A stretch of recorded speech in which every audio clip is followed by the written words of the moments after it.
Chapter 4. Jonathan Harker's Journal, continued. I awoke in my own bed. If it be that I had not dreamt, the Count must have carried me here. I tried to satisfy myself on the subject, but could not arrive at any unquestionable result.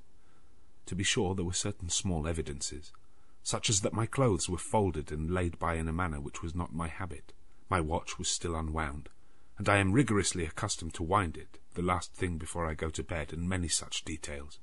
But these things are no proof, for they may have been evidences that my mind was not as usual, and from some cause or another. I had certainly been much upset. I must watch for proof. Of one thing I am glad. If it was that the Count carried me here and undressed me, he must have been hurried in his task, for my pockets are intact. I am sure this diary would have been a mystery to him which he would not have brooked. He would have taken or destroyed it. As I look round this room, although it has been to me so full of fear, it is now a sort of sanctuary, for nothing can be more dreadful than those awful women who are waiting to suck my blood. 18th of May. I have been down to look at that room again in daylight, for I must know the truth. When I got to the doorway at the top of the stairs, I found it closed. It had been so forcibly driven against the jamb that the part of the woodwork was splintered. I could see that the bolt of the lock had not been shot, but the door is fastened from the inside. I fear it was no dream, and must act on this surmise. 19th of May. I am surely in the toils. Last night the Count asked me in the suavest tones to write 3 letters, one saying that my work here was nearly done, and that I should start for home within a few days, another that I was starting on the next morning from the time of the letter, and the third that I had left the castle and arrived at Bistritz. I would fain have rebelled, but felt that in the present state of things it would be madness to quarrel openly with the Count, whilst I am so absolutely in his power, and to refuse would be to excite his suspicion and to arouse his anger. He knows that I know too much, and that I must not live, lest I be dangerous to him. My only chance is to prolong my opportunities. Something may occur which will give me a chance to escape. I saw in his eyes something of that gathering wrath which was manifest when he hurled that fair woman from him. He explained to me that posts were few and uncertain, and that my writing now would ensure ease of mind to my friends, and he assured me with so much impressiveness that he would countermand the later letters, which would be held over at Bistritz until due time, in case chance would admit of my prolonging my stay, that to oppose him would have been to create new suspicion. I therefore pretended to fall in with his views, and asked him what dates I should put on the letters. He calculated a minute, and then said, "The first should be June 12, the second June 19, and the third June 29. I know now the span of my life. God help me."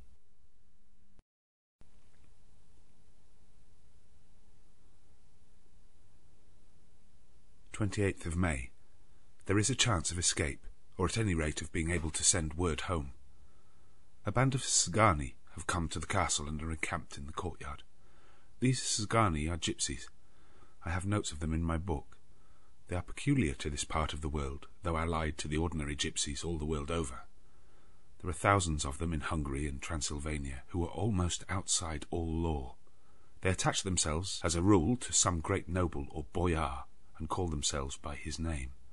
They are fearless and without religion, save superstition, and they talk only in their own varieties of the Romany tongue. I shall write some letters home, and shall try to get them to have them posted. I have already spoken to them through the window to begin acquaintanceship. They took their hats off and made obeisance and many signs, which, however, I could not understand any more than I could their spoken language. I have written the letters. Mina's is in shorthand, and I simply ask Mr. Hawkins to communicate with her. To her I have explained my situation, but without the horrors which I may only surmise. It would shock and frighten her to death were I to expose my heart to her. Should the letters not carry, then the Count shall not yet know my secret or the extent of my knowledge. I have given the letters. I threw them through the bars of my window with a gold piece, and made what signs I could to have them posted. The man who took them pressed them to his heart and bowed, and then put them in his cap. I could do no more. I stole back to the study and began to read. As the Count did not come in, I have written here. The Count has come. He sat down beside me and said in his smoothest voice, as he opened 2 letters, "The Scani has given me these, of which, though I know not whence they come, I shall of course take care. See?" He must have looked at it. "One is from you and to my friend Peter Hawkins. The other—" Here he caught sight of the strange symbols as he opened the envelope, and the dark look came into his face, and his eyes blazed wickedly. "The other is a vile thing, an outrage upon friendship and hospitality. It is not signed. Well, so it cannot matter to us." And he calmly held letter and envelope in the flame of the lamp till they were consumed. Then he went on, "The letter to Hawkins, that I shall, of course, send on, since it is yours. Your letters are sacred to me. Your pardon, my friend, that unknowingly I did break the seal. Will you not cover it again?" He held out the letter to me, and with a courteous bow handed me a clean envelope. I could only redirect it and hand it to him in silence. When he went out of the room, I could hear the key turn softly. A minute later I went over and tried it, and the door was locked. When an hour or 2 after the Count came quietly into the room, his coming awakened me, for I had gone to sleep on the sofa. He was very courteous and very cheery in his manner, and seeing that I had been sleeping, he said, "So, my friend, you are tired. Get to bed. There is the surest rest. I may not have the pleasure to talk tonight, since there are many labours to me, but you will sleep, I pray." I passed to my room and went to bed, and strange to say, slept without dreaming. Despair has its own calms. 31st of May. This morning when I woke, I thought I would provide myself with some paper and envelopes from my bag and keep them in my pocket, so that I might write in case I should get an opportunity. But again a surprise, again a shock. Every scrap of paper was gone, and with it all my notes, my memoranda relating to railways and travel, my letter of credit, in fact all that might be useful to me were I once outside the castle. I sat and pondered a while, and then some thought occurred to me, and I made search of my portmanteau and in the wardrobe where I had placed my clothes. The suit in which I had travelled was gone, and also my overcoat and rug. I could find no trace of them anywhere. This looked like some new scheme of villainy. 17th of June. This morning, as I was sitting on the edge of my bed, cudgelling my brains, I heard without a cracking of whips and pounding and scraping of horses' feet up the rocky path beyond the courtyard. With joy I hurried to the window and saw drive into the yard 2 great later wagons, each drawn by 8 sturdy horses, and at the head of each pair a Slovak, with his wide hat, great nail-studded belt, dirty sheepskin, and high boots. They had also their long staves in hand. I ran to the door, intending to descend and try and join them through the main hall, as I thought that way might be opened for them. Again a shock. My door was fastened on the outside. Then I ran to the window and cried to them. They looked up at me stupidly and pointed. But just then the hetman of the Scani came out, and seeing them pointing to my window, said something at which they laughed. Henceforth no effort of mine, no piteous cry or agonized entreaty would make them even look at me. They resolutely turned away. The later wagons contained great square boxes with handles of thick rope. These were evidently empty by the ease with which the Slovaks handled them, and by their resonance as they were roughly moved. When they were all unloaded and packed in a great heap in one corner of the yard, the Slovaks were given some money by the Scani, and spitting on it for luck, lazily went each to his horse's head. Shortly afterwards I heard the cracking of their whips die away in the distance.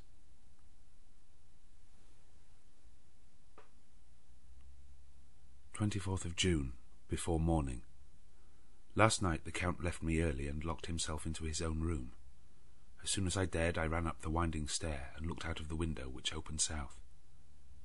I thought I would watch for the Count, for there is something going on. The Scani are quartered somewhere in the castle and are doing work of some kind. I know it, for now and then I hear a far-away muffled sound, as of mattock and spade, and whatever it is, it must be the end of some ruthless villainy. I had been at the window somewhat less than half an hour when I saw something coming out of the Count's window. I drew back and watched carefully, and saw the whole man emerge. It was a new shock to me to find that he had on the suit of clothes which I had worn whilst travelling here, and slung over his shoulder the terrible bag which I had seen the women take away. There could be no doubt as to his quest, and in my garb too. This, then, is his new scheme of evil, that he will allow others to see me as they think, so that he may both leave evidence that I have been seen in the towns or villages posting my own letters, and that any wickedness which he may do shall by the local people be attributed to me. It makes me rage to think that this can go on, and whilst I am shut up here a veritable prisoner, but without that protection of the law which is even a criminal's right and consolation. I thought I would watch for the Count's return, and for a long time sat doggedly at the window. Then I began to notice that there were some quaint little specks floating in the rays of the moonlight. They were like the tiniest grains of dust, and they whirled round and gathered in clusters in a nebulous sort of way. I watched them with a sense of soothing, and a sort of calm stole over me. I leaned back in the embrasure of a more comfortable position, so that I could enjoy more fully the aerial gambolling. Something made me start up, a low, piteous howling of dogs somewhere far below in the valley, which was hidden from my sight. Louder it seemed to ring in my ears, and the floating motes of dust to take new shapes to the sound as they danced in the moonlight. I felt myself struggling to awake to some call of instinct. Nay, my very soul was struggling, and my half-remembered sensibilities were striving to answer the call. I was becoming hypnotized. Quicker and quicker danced the dust. The moonbeams seemed to quiver as they went by me into the mass of gloom beyond.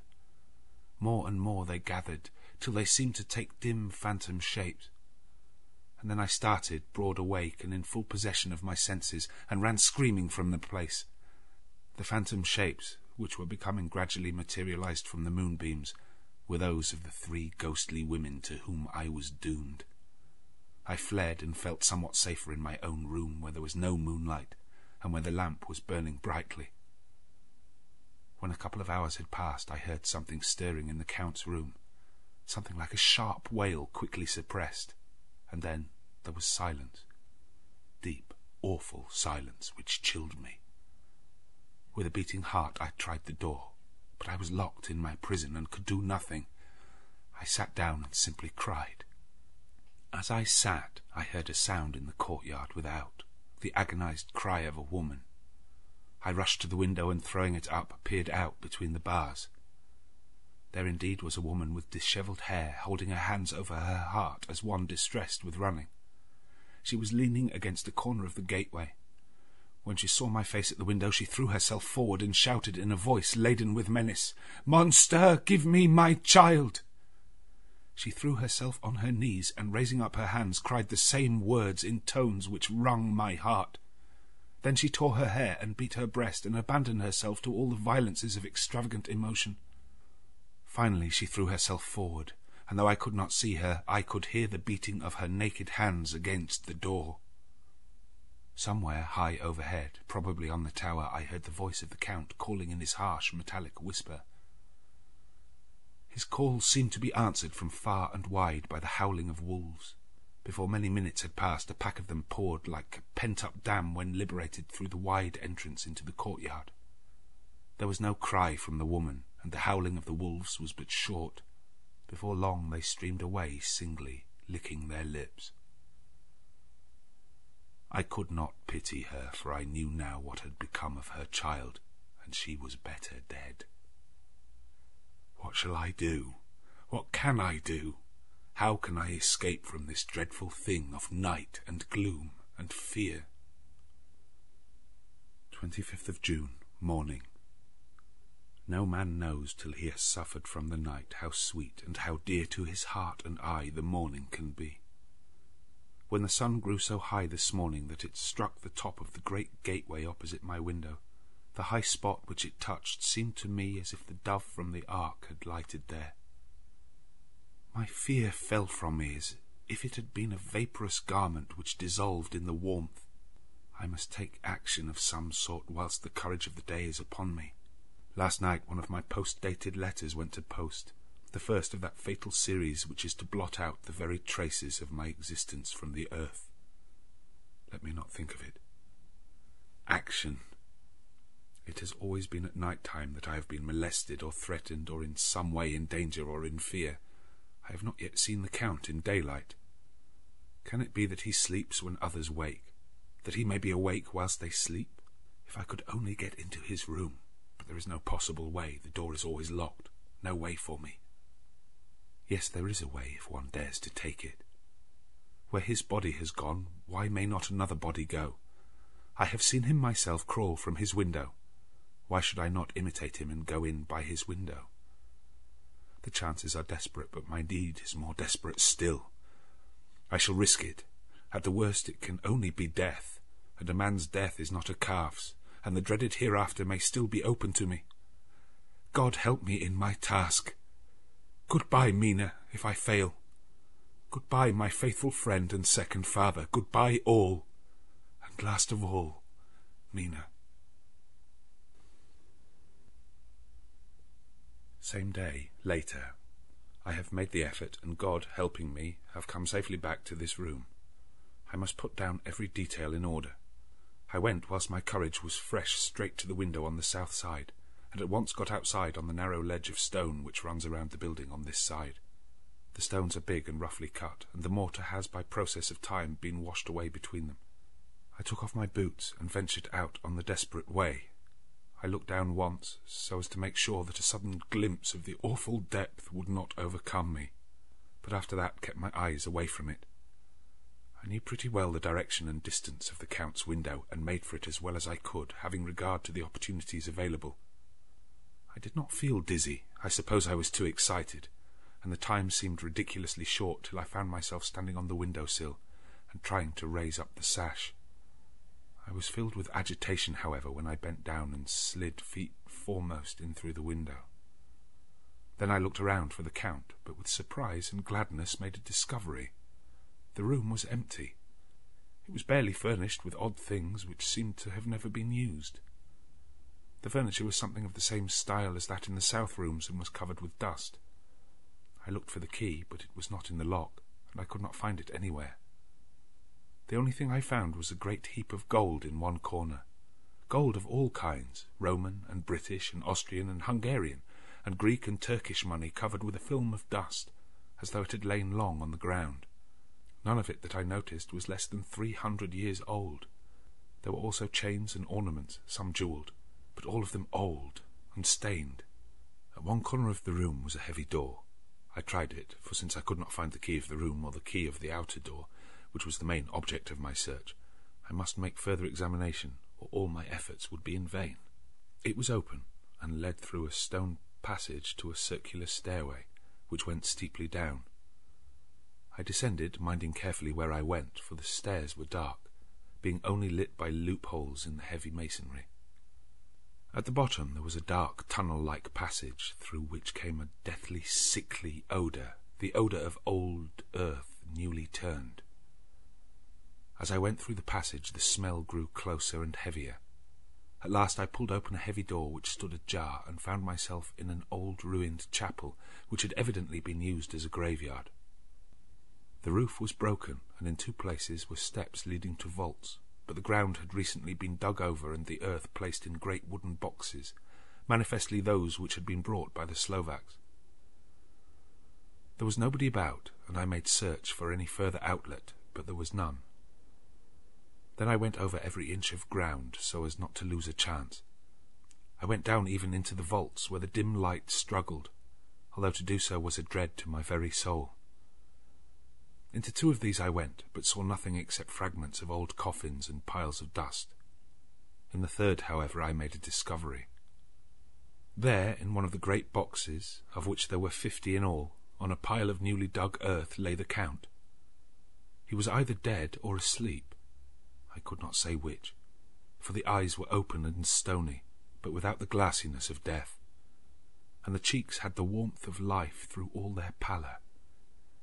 The lips were as red as ever, but there was no sign of movement, no pulse, no breath, no beating of the heart. I bent over him and tried to find any sign of life, but in vain. He could not have lain there long, for the earthy smell would have passed away in a few hours. By the side of the box was its cover, pierced with holes here and there. I thought he might have the keys on him, but when I went to search I saw the dead eyes, and in them, dead though they were, such a look of hate, though unconscious of me or my presence, that I fled from the place, and leaving the Count's room by the window, crawled again up the castle wall. Regaining my room, I threw myself panting upon the bed and tried to think. 29th of June. Today is the date of my last letter, and the Count has taken steps to prove that it was genuine, for again I saw him leave the castle by the same window and in my clothes. As he went down the wall, lizard fashion, I wished I had a gun or some lethal weapon that I might destroy him. But I fear that no weapon wrought alone by man's hand would have any effect on him. I dared not wait to see him return, for I feared to see those weird sisters. I came back to the library and read there till I fell asleep. I was awoken by the Count, who looked at me as grimly as a man can look, as he said, "Tomorrow, my friend, we must part. You return to your beautiful England, I to some work which may have such an end that we may never meet. Your letter home has been dispatched. Tomorrow I shall not be here, but all shall be ready for your journey. In the morning come the Sgani, who have some labours of their own here, and also come some Slovaks. When they have gone, my carriage shall come for you, and shall bear you to the Borgo Pass to meet the diligence from Bukovina to Bistritz. But I am in hopes that I shall see more of you at Castle Dracula." I suspected him, and determined to test his sincerity. Sincerity. It seems like a profanation of the word to write it in connection with such a monster. So I asked him point blank, "Why may I not go tonight?" "Because, dear sir, my coachman and horses are away on a mission." "But I would walk with pleasure. I want to get away at once." He smiled such a soft, smooth, diabolical smile that I knew there was some trick behind his smoothness. He said, "And your baggage?" "I do not care about it. I can send for it some other time." The Count stood up and said, with a sweet courtesy which made me rub my eyes, it seemed so real, "You English have a saying which is close to my heart, for its spirit is that which rules our boyars. Welcome the coming, speed the parting guest. Come with me, my dear young friend. Not an hour shall you wait in my house against your will, though sad am I at your going, and that you so suddenly desire it. Come." With a stately gravity, he, with the lamp, preceded me down the stairs and along the hall. Suddenly he stopped. Hark! Close at hand came the howling of many wolves. It was almost as if the sound sprang up at the rising of his hand, just as the music of a great orchestra seems to leap under the baton of a conductor. After a pause of a moment, he proceeded, in his stately way, to the door, drew back the ponderous bolts, unhooked the heavy chains, and began to draw it open. To my intense astonishment, I saw that it was unlocked. Suspiciously I looked all round, but could see no key of any kind. As the door began to open, the howling of the wolves without grew louder and angrier. Their red jaws with champing teeth, and their blunt-clawed feet as they leaped, came in through the opening door. I knew then that to struggle at the moment against the Count was useless. With such allies as these at his command, I could do nothing. But still the door continued slowly to open, and only the Count's body stood in the gap. Suddenly it struck me that this might be the moment and the means of my doom. I was to be given to the wolves, and at my own instigation. There was a diabolical wickedness in the idea great enough for the Count, and as a last chance I cried out, "Shut the door, I shall wait till morning," and covered my face with my hands to hide my tears of bitter disappointment. With one sweep of his powerful arm the Count threw the door shut, and the great bolts clanged and echoed through the hall as they shot back into their places. In silence we returned to the library, and after a minute or two I went to my own room. The last I saw of Count Dracula was his kissing his hand to me, with a red light of triumph in his eyes, and with a smile that Judas in hell might be proud of. When I was in my room and about to lie down, I thought I heard a whispering at my door. I went to it softly and listened. Unless my ears deceived me, I heard the voice of the Count. Back to your own place. Your time is not yet come. Wait, have patience. Tonight is mine. Tomorrow night is yours. There was a low, sweet ripple of laughter, and in a rage I threw open the door and saw without the 3 terrible women licking their lips. As I appeared, they all joined in a horrible laugh and ran away. I came back to my room and threw myself on my knees. It is then so near the end. Tomorrow, Lord, help me and those to whom I am dear. 30th of June, morning. These may be the last words I ever write in this diary. I slept till just before dawn, and when I woke, threw myself on my knees, for I determined that if death came, he should find me ready. At last I felt that subtle change in the air and knew that the morning had come. Then came the welcome cock-crow, and I felt that I was safe. With a glad heart I opened my door and ran down to the hall. I had seen that the door was unlocked, and now escape was before me. With hands that trembled with eagerness, I unhooked the chains and drew back the massive bolts. But the door would not move. Despair seized me. I pulled and pulled at the door, and shook it till, massive as it was, it rattled in its casement. I could see the bolt shot.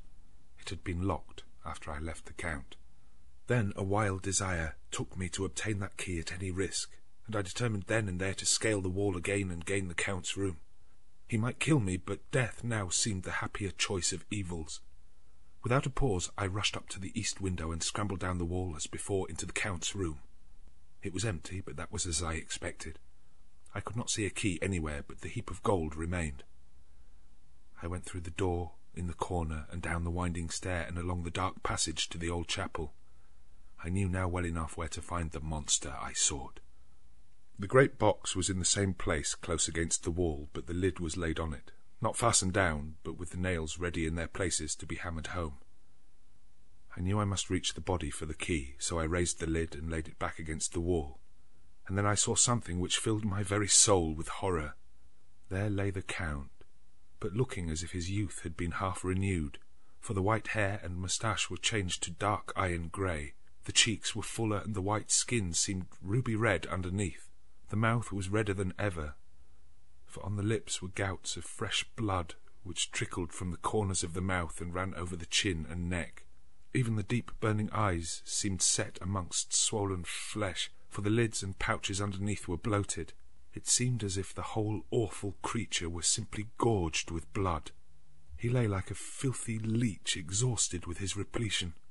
I shuddered as I bent over to touch him, and every sense in me revolted at the contact. But I had to search, or I was lost. The coming night might see my own body a banquet in a similar way to those horrid 3. I felt all over the body, but no sign could I find of the key. Then I stopped and looked at the Count. There was a mocking smile on the bloated face which seemed to drive me mad. This was the being I was helping to transfer to London, where perhaps for centuries to come he might, amongst its teeming millions, satiate his lust for blood and create a new and ever-widening circle of semi-demons to batten on the helpless. The very thought drove me mad. A terrible desire came upon me to rid the world of such a monster.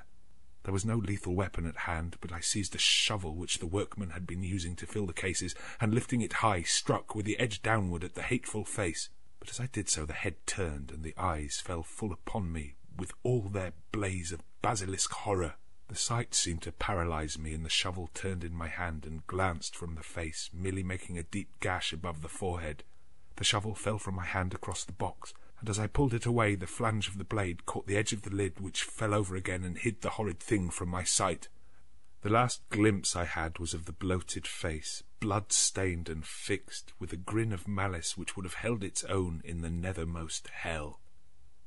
I thought and thought what should be my next move, but my brain seemed on fire, and I waited with a despairing feeling growing over me. As I waited, I heard in the distance a gypsy song sung by merry voices coming closer, and through their song the rolling of heavy wheels and the cracking of whips. The Scani and the Slovaks of whom the Count had spoken were coming.